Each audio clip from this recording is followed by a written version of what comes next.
آپ کو یہ بات جان کر حیرت ہوگی کہ دبئی کی قسمت بدلنے کی شروعات صرف 440 روپے سے ہوئی تھی۔ 1937 میں دبئی بھی برٹش کنٹرول میں ہوتا تھا اور برٹش انڈیا کی طرح یہاں پر بھی انڈین روپی کرنسی ہی چلتی تھی۔ برٹشرز کو دبئی کی اسٹریٹجک لوکیشن ٹریول کرنے کے لحاظ سے بہت آئیڈیل لگ رہی تھی، کیونکہ یہ یورپ، افریقہ اور ایشیا کے ٹھیک سینٹر میں موجود ہے۔ برٹش امپیریل ایئر ویز دبئی کے سمندر میں فلائنگ بوٹس کی بیس بنانا چاہتے تھے اور پھر انہوں نے دبئی کے ساتھ ایک ایگریمنٹ سائن کر لیا۔ Long range empire flying boats UK سے دبئی کے سمندر میں لینڈ کرتی تھی اور پھر ری فیولنگ کے بعد ان کو برٹش انڈیا اور ایشیا کے دوسرے حصوں میں بھیجا جاتا تھا۔ اس بیس کا منتھلی رینٹ صرف 440 روپے تھا، جس میں وہاں موجود گارڈز کی سیلری بھی شامل تھی۔ کون جانتا تھا کہ کچھ ہی سالوں کے بعد یہ دنیا کے سب سے بزی ایئرپورٹ میں کنورٹ ہو جائے گا اور یہاں کی اپنی ایئر لائن اچھوں کو ٹکر دے پائے گی۔ ایمریٹس ایئر لائن کو کس مشکل گھڑی میں بنانے کا فیصلہ کیا گیا اور آخر ایک چھوٹی سٹی سے ابھرنے والی یہ ایئر لائن اتنے کم وقت میں پوری دنیا کی سب سے بڑی ایئر لائن کیسے بن گئی؟ ناظرین، 1950s میں دبئی کے رولر شیخ راشد بن سعید ال مختوم کو اچھی طرح معلوم تھا کہ ان کے پاس آئل کے جتنے ریزروز ہیں وہ صرف 30 سے 40 سال ہی چل سکتے ہیں۔ ان کو جلد از جلد کوئی آلٹرنیٹ انکم سورس بنانا تھا۔ انہوں نے دیکھا کہ برٹشرز دبئی کی لوکیشن کو استعمال کر کے اپنی ایئر لائنز کو ایک اسٹاپ اوور فراہم کر رہے ہیں اور دبئی کو صرف معمولی سا رینٹ ہی ملتا ہے۔ یہی دیکھتے ہوئے دبئی کے رولر نے 1959 میں دبئی ایئرپورٹ کی کنسٹرکشن کا آغاز کیا۔ 1960 میں دبئی ایئرپورٹ پہلی بار لانچ کیا گیا تو اس میں صرف ایک ایپرن، ایک چھوٹے کمرے جیسا ٹرمینل اور ایک رن وے ہوتا تھا، وہ بھی پکا نہیں بلکہ ریت کو کمپریس کر کے بنایا گیا تھا۔ اس رن وے پر صرف چھوٹے ڈوگلس DC-3 جیسے ایئر کرافٹس ہی لینڈ کر سکتے تھے۔ 1965 میں پراپر میٹل رن وے بنوانے کے بعد دبئی ایئرپورٹ پر لینڈ کرنے والا پہلا jet aircraft Middle East Airlines کا کومیٹ تھا۔ ہر گزونچ کروانے لگے۔ 1969 میں یہاں 9 ایئر لائنز کام کر رہی تھیں جو 20 ڈیسٹینیشنز آفر کرتی تھیں اور 1980 میں دبئی ایک انٹرنیشنل اسٹاپ اوور بن کر ابھرنے لگا، جہاں Air India, Cathay Pacific, Singapore Airlines اور ملیشین ایئر لائنز جیسے نام ری فیولنگ کرنے کے لیے رکتے تھے۔ دبئی سے پہلے اس ریجن میں یہ تمام فلائٹس پاکستان کے کراچی انٹرنیشنل ایئرپورٹ پہ ری فیولنگ کے لیے رکتی تھی اور دیکھتے ہی دیکھتے دبئی نے کراچی ایئرپورٹ کی ساری ٹریفک اپنی طرف اٹریکٹ کر لی۔ اس وقت پورے مڈل ایسٹ کے درمیان ٹریول کرنے کے لیے گلف ایئر کو استعمال کیا جاتا تھا، جو کہ بحرین کی ایئر لائن ہے۔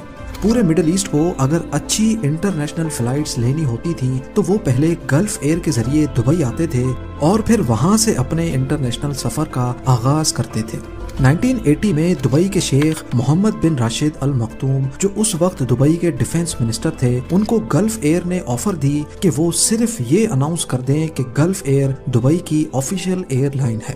اس سے گلف ایئر کو انٹرنیشنل فلائٹس بھی ملنا شروع ہو جائیں گی اور اس سے دبئی کو بھی کافی فائدہ ہوگا اور بدلے میں دبئی کو گلف ایئر کے 50% اسٹیکس بھی مل جائیں گے۔ پر شیخ محمد نے اس ڈیل سے انکار کر دیا۔ گلف ایئر نے سوچا کہ ہم خواہ مخواہ پورے مڈل ایسٹ سے پیسنجرز لا کر دبئی کو دیتے ہیں اور وہ پیسنجرز کسی اور انٹرنیشنل فلائٹ میں چلے جاتے ہیں، جس کے بدلے میں ہمیں کچھ نہیں ملتا۔ لہٰذا گلف ایئر نے شیخ محمد کے منع کرنے کے بعد دبئی جانے والی تمام فلائٹس کو بند کر دیا۔ گلف ایئر کا یہ فیصلہ دبئی کے انٹرنیشنل اسٹاپ اوور کو خاصا نقصان پہنچانے لگا۔ یہی وہ وقت تھا جب شیخ محمد بن راشد نے اپنی خود کی ایئر لائن ایمریٹس لانچ کرنے کا ارادہ کیا۔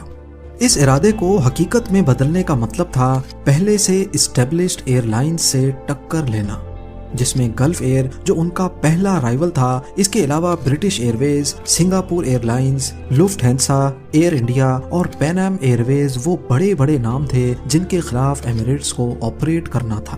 اب یہ کام جتنا سننے میں مشکل لگ رہا ہے، یہ حقیقت میں اس سے بھی کہیں زیادہ مشکل تھا۔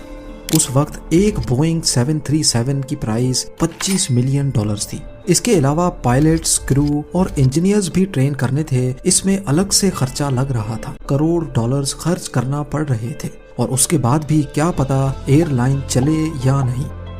یہاں پر دبئی کے شیخ نے اسمارٹلی کھیلا اور پاکستان سے مدد مانگی۔ Pakistan international air line PIA نے دبئی کو 2 بوئنگ 737-300 لیز پہ دیے۔ ان جہازوں پر ایمریٹس کی برانڈنگ کی گئی، جبکہ پائلٹس، کرو اور انجینئرز سب کچھ PIA کا تھا۔ ان پلینز کو چلایا تو ایمریٹس کے نام پہ جاتا تھا، لیکن مینجمنٹ ساری PIA کی تھی، اور اس کام کے بدلے میں دبئی کے شیخ نے PIA کو $1 کروڑ ادا کیے۔ یعنی جو کام $7 کروڑ میں ہونا تھا وہی اب 1 میں ہو گیا۔ ایمریٹس کی پہلی فلائٹ 25 اکتوبر 1985 کو دبئی سے کراچی تک گئی۔ اس کے بعد ممبئی، دہلی، کولمبو، عمان اور کائرو جیسی ڈیسٹینیشنز کو بھی شامل کیا گیا۔ ایمریٹس کے پہلے ہی سال میں 2,60,000 پیسنجرز نے سفر کیا، اور اسی ایک سال کے دوران شروعاتی $1 کروڑ کی انویسٹمنٹ باہر نکل آئی۔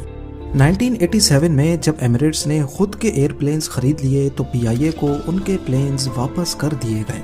1990s کی شروعات میں گلف وار کے دوران جہاں باقی تمام ایئر لائنز نے مڈل ایسٹ کے آپریشنز بند کر دیے تھے، وہیں ایمریٹس یہ موقع اپنے ہاتھ سے نہیں گنوانا چاہتی تھی۔ گلف وار کے آخری 10 دنوں میں مڈل ایسٹ یا عرب کنٹریز کے درمیان اگر کوئی ایئر لائن آپریٹ کر رہی تھی تو وہ کوئی اور نہیں بلکہ ایمریٹس ہی تھی۔ اس دوران ایمریٹس نے ان پیسنجرز کو بھی ٹارگٹ کیا جو نارملی کمپٹیٹر ایئر لائنز کو استعمال کیا کرتے تھے۔ نئے پیسنجرز نے ایمریٹس میں وہ فیسلٹیز بھی پائیں جس کے لیے دوسری ایئر لائنز ایکسٹرا چارج کرتی تھی، جیسا کہ personal entertainment system, luxury cabins اور بہترین ڈائننگ۔ یہ چانس ایمریٹس کو ترقی کی نئی اونچائیوں تک لے گیا، اور بعد میں لائل پیسنجرز کے لیے ایمریٹس نے اسکائی وارز پروگرام بھی لانچ کیا۔ اب انٹرنیشنل پیسنجرز کے ساتھ ساتھ دبئی کی بڑھتی ہوئی پاپولیرٹی نے بھی ایمریٹس ایئر لائن کی سکسیس کو نیکسٹ لیول تک پہنچا دیا۔ بلکہ یہ بھی کہہ سکتے ہیں کہ دبئی کی پاپولیرٹی کے پیچھے بھی کافی حد تک ایمریٹس کا ہی ہاتھ رہا ہے۔ وہ ایسے کہ دنیا میں سب سے زیادہ استعمال ہونے والا flight route Europe to South East Asia اور آسٹریلیا ہے۔ اگر یورپ ٹو آسٹریلیا کی ایگزامپل لی جائے تو یہ ایک دوسرے سے 14,800 کلومیٹرز دور ہے۔ یہ اتنا بڑا ڈسٹینس کوئی بھی ڈائریکٹ فلائٹ کور نہیں کر سکتی۔ اس میں زیادہ تر فلائٹس کو کہیں نہ کہیں ری فیولنگ کے لیے اسٹاپ لینا پڑتا ہے۔ اس روٹ پر سب سے زیادہ فائدہ ایمریٹس ایئر لائنز کو ہوتا ہے، کیونکہ ایمریٹس نے اپنا ہب دبئی انٹرنیشنل ایئرپورٹ کو بنایا ہوا ہے۔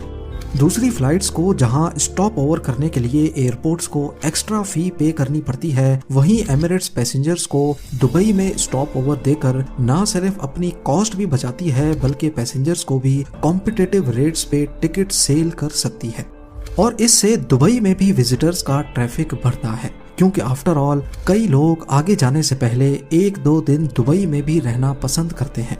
اس کے علاوہ پلین کا فیول ٹینک اگر فل ہوتا ہے تو پلین کی فیول ایفیشنسی کم ہو جاتی ہے، کیونکہ ایکسٹرا فیول کا مطلب ہے ایکسٹرا ویٹ، اور ایکسٹرا ویٹ کی وجہ سے پلین کے انجنز کو زیادہ تھرسٹ پروڈیوس کرنا پڑتا ہے، جس کے نتیجے میں زیادہ فیول کنزیوم ہوتا ہے۔ ایمریٹس ایئر لائن کا ہب کیونکہ یورپ، ایشیا اور افریقہ کے سینٹر میں ہے، اسی وجہ سے وہ اپنے پلین کے ٹینکس فل نہیں کرتے تاکہ زیادہ اچھی فیول ایوریج مل پائے۔ اس طرح وہ پیسنجرز کو دبئی میں ایکسٹرا 1 گھنٹے کا اسٹاپ دے کر فیول کی مد میں کافی پیسے بھی بچا لیتے ہیں۔ اس کے برعکس دوسری ایئر لائنز اگر دبئی میں اسٹاپ اوور کاسٹ بچانے کی کوشش کرتی ہیں تو ان کو پلین میں ایکسٹرا فیول ڈالنا پڑتا ہے، جس سے ان کی اکنامکس بگڑ جاتی ہے۔ ایمریٹس کی سکسیس کے پیچھے صرف ان کی مارکیٹنگ اور لاجواب سروس ہی نہیں بلکہ ایک ایسی اسٹریٹجی بھی ہے جس کو انہوں نے کئی سالوں تک دنیا سے چھپائے رکھا۔ ایئر بس A380 آج دنیا کا سب سے بڑا کمرشل جیٹ ہے۔ ایک وقت میں یہ 850 پیسنجرز آسانی سے بورڈ کر لیتا ہے، پر حیرت کی بات یہ ہے کہ زیادہ تر ایئر لائنز جو ایئر بس A380 استعمال کر رہی ہیں وہ اس جائنٹ سے پروفٹ نہیں کما رہی۔ صرف ایک ہی ایئر لائن ہے جو ایئر بس A380 سے پروفٹ کما رہی ہے، اور وہ ہے ایمریٹس ایئر لائن۔